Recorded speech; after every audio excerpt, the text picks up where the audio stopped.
Saudara-saudariku yang terkasih, salam sukacita untuk kita semua.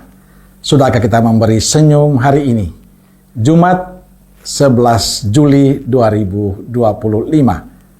Gereja memperingati Santo Benedictus Abbas. Kita awali permenungan kita dengan tanda kemenangan Kristus dalam nama Bapa dan Putra dan Roh Kudus. Amin.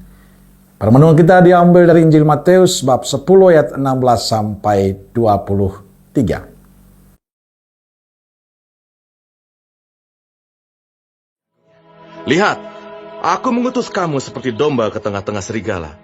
Sebab itu hendaklah kamu cerdik seperti ular dan tulus seperti merpati. Tetapi waspadalah terhadap semua orang. Karena ada yang akan menyerahkan kamu kepada majelis agama, dan mereka akan menyesah kamu di rumah ibadatnya. Dan karena aku, kamu akan digiring ke muka penguasa-penguasa dan raja-raja sebagai suatu kesaksian bagi mereka dan bagi orang-orang yang tidak mengenal Allah.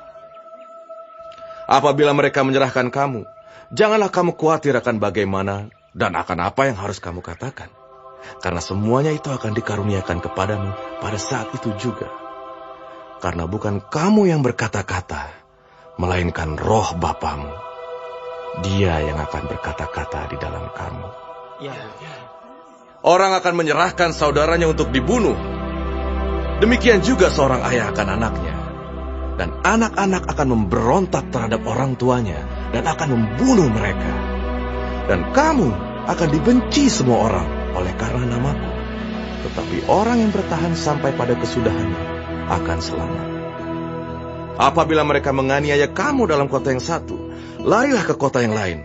Karena aku berkata kepadamu, sesungguhnya sebelum kamu selesai mengunjungi kota-kota Israel, Anak Manusia sudah datang.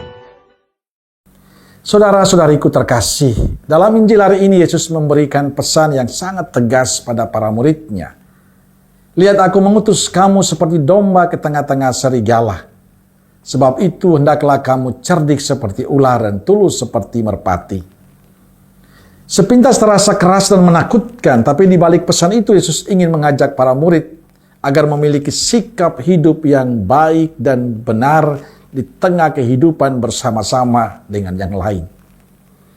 Saudaraku terkasih, Yesus tidak pernah menjanjikan jalan yang indah, jalan yang mudah. Ia mengingatkan bahwa menjadi pengikutnya berarti siap menghadapi tantangan, ketidakadilan, bahkan penganiayaan. Namun ia juga tetap memerintahkan kita untuk tetap bijak, tulus dalam menghadapi semua persoalan yang kita hadapi di dunia. Bijak atau cerdik seperti ular berarti kita harus mampu membaca situasi dengan cermat, menghindari bahaya dengan hikmat dan tidak sembrono dalam mengambil tindakan. Tulus seperti merpati itu bicara tentang hati yang bersih, niat yang murni, dan kasih yang tetap menyala meski dilukai. Pesan ini jelas agar kita tidak membalas kejahatan dengan kejahatan, tapi dengan cinta yang tak terbatas.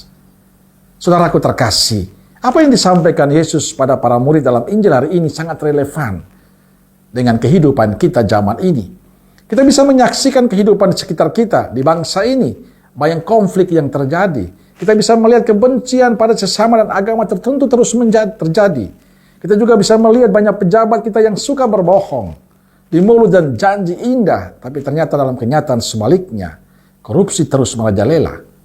Kita hidup berdampingan dengan orang-orang seperti itu. Inilah tantangan dan juga peluang bagi kita untuk menjadi saksi-saksi Kristus yang baik dan benar. Kita dipanggil untuk tidak membalas kekerasan dengan kekerasan, kebencian dengan kebencian, tapi kita dipanggil untuk mencintai, mengasihi sampai tak terbatas. Mengasihi, mencintai dengan tulus.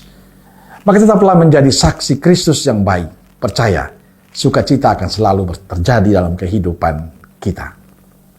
Amin.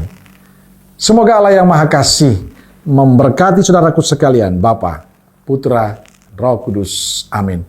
Roh Kudus Nazaret, doakanlah kami. Amin. Berkah dalam.